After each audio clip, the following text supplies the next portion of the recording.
बालिका बहू, तेरी शादी होने वाली है अगले महीने। ये बस्ता उठाकर कॉलेज जाना बंद कर दे अब। अरे कैसी बात कर रही हो, अभी उसकी उम्र ही क्या है। इतनी जल्दी शादी करने का फैसला मैं नहीं लेने वाला। फैसला लेने के लिए तुम्हें कहा किसने है?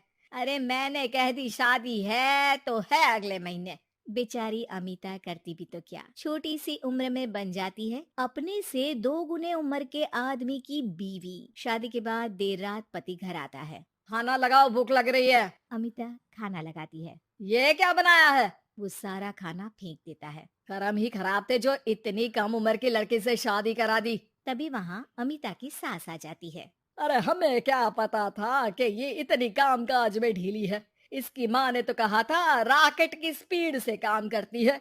अमिता को आए दिन ससुराल में ताने, गालियां और कभी कभी तो मार भी पड़ती। सुन जा, अपनी माँ को बोल 50,000 रुपए भेजे। फ्री में नहीं रखना है तुझे। अरे मेरी एक आंख का ऑपरेशन भी तो करवाना है। अमिता को सास घर से निकाल देती है। अमिता परेशान होकर मायके की ओर जाती है। वो घर तो पहुंचती है लेकिन वहाँ ताला लगा है। अरे अमिता बेटी, क्या हाल बना रखा है तेरे पति ने? कहाँ है वो?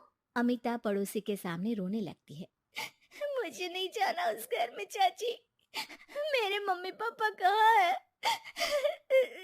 उन लोगों ने तो ये मकान छोड़ दिया बिटिया। वो लोग तो कहीं और शहर चले गए।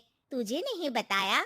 अमिता जोर जोर से रोने लगती है। नहीं बताया। ये क्या कर गए माँ पिताजी मेरे साथ। मेरी जिंदगी तो ढंग से भी खराब है। अब मैं क्या करूं? अमिता रोते हुए वहां से जा रही होती है कि उसे एक औरत मिलती है। अरे सुनो तो, रो क्यों रही हो? तो क्या करूं, हंसू? अमिता उस औरत को अपनी सारी कहानी बताती है। देखो, मेरा सिलाई का काम है। अगर तुम चाहो तो मेरे साथ ये काम कर सकती हो। बदले में मैं तुम्हें रहने की जगह, खाना और 1 दिन का 100 रुपया भी दूंगी।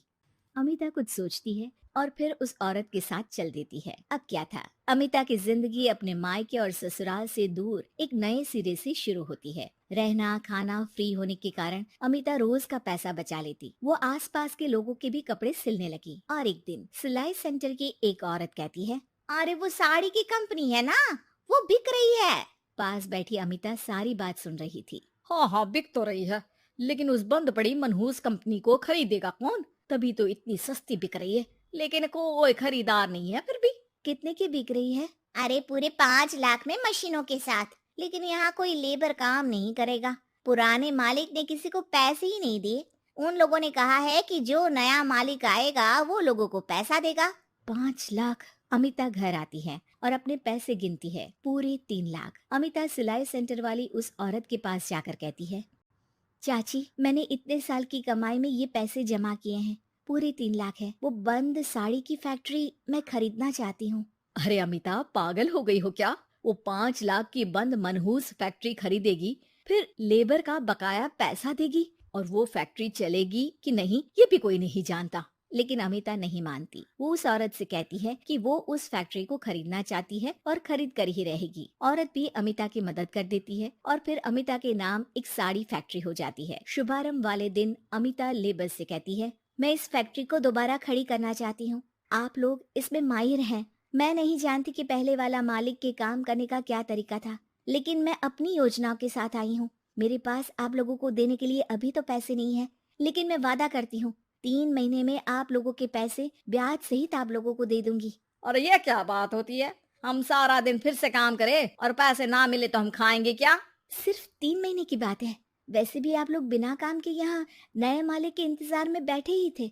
मैं काम करना चाहती हूँ और 3 महीने में सारे पैसे देने का वादा भी करती हूँ। लेबर आपस में सलाह करते हैं और अमिता की बात मान लेते हैं। सिलाई सेंटर से मशीन, सिलाई और कपड़े के ज्ञान में माहिर हो चुकी अमिता सभी के साथ मिलकर खुद काम करती। शहर और दूसरे शहरों में घूम घूम कर साड़ी का डिजाइन दिखाती और ऑर्डर लेती। अमिता को कई जगह से ऑर्डर आ जाते हैं। कई लोग उसके काम को सराहते तो कई आलोचना भी करते। अरे बड़े बड़े व्यापारी बैठे हैं, यहाँ तू कहाँ टिकेगी? लाओ दिखाओ कैसी साड़ी बना रही है तुम्हारी फैक्ट्री। अमिता उन लोगों को साड़ी के डिजाइन दिखाती है कि तभी वहाँ व्यापारी की बीवी आ जाती है। हाय रे, कितनी प्यारी साड़ी है ये। बड़ी महंगी लगती है। मेरे लिए ले लो ना जी, और हाँ, अपनी दुकान में भी रख लो इसे, बहुत बिकेगी मैं कहती हूँ। अमिता मुस्कुराती है। अरे सेठ जी, बड़े बड़े व्यापारियों से नहीं, पर अच्छी डिजाइन और क्वालिटी से बाजार में चलती है। अब बताओ कितने का ऑर्डर है आपका? धीरे धीरे अमिता का आत्मविश्वास और बढ़ता है। बड़े बड़े ऑर्डर्स के लिए वो खुद लेबर्स के साथ मिलकर सारा दिन सारी रात काम करती। और फिर वो दिन भी आ जाता है जब अमिता को लेबर को पैसे देने होते हैं। मैं आप लोगों से 3 महीने बाद आज के दिन ये बात करना चाहती हूँ कि मैंने जितने पैसे देने की आपसे बात की थी उतने मैं नहीं दे सकती। हम लोग जानते थे कि पर आपकी कंपनी तो फायदे में है, फिर हमारे पैसे क्यों नहीं देंगी? मतलब आप लोगों के बकाया पैसे, ये 3 महीने के पैसे और ब्याज के साथ मैं आप लोगों को 10% का मुनाफा भी दूंगी। सभी खुश हो जाते हैं। मेरा कोई परिवार नहीं है, लेकिन दिन रात आप लोगों के साथ काम करके मुझे आप लोगों में ही अपना परिवार दिखता है। अमिता की फोटो पेपर में छपती है। उसके बिजनेस मॉडल को पढ़ने के लिए कई बच्चे भी उसका इंटरव्यू करते हैं। अब अमिता 1 से 2 और 2 से 4 फैक्ट्री खोलकर देश में बड़ा नाम कमाती है।